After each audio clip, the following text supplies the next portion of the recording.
Hey there, I'm John, fresh off the Mayflower, and wow, I must say, your version of Thanksgiving is quite adorable.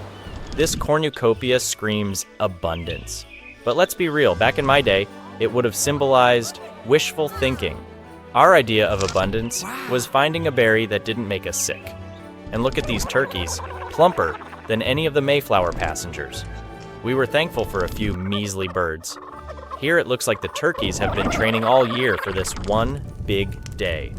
Football on Thanksgiving? Our sport was more like, can we survive the winter? Not as catchy, but it had a certain life or death thrill.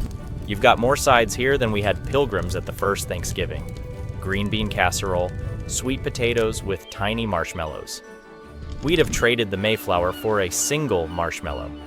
So, as you dig into your turkey and argue over politics, just remember, the original Thanksgiving was less about the bounty and more about not turning into a popsicle by December. Happy Thanksgiving, folks! Enjoy your historically inaccurate, belly-busting, football-infused party.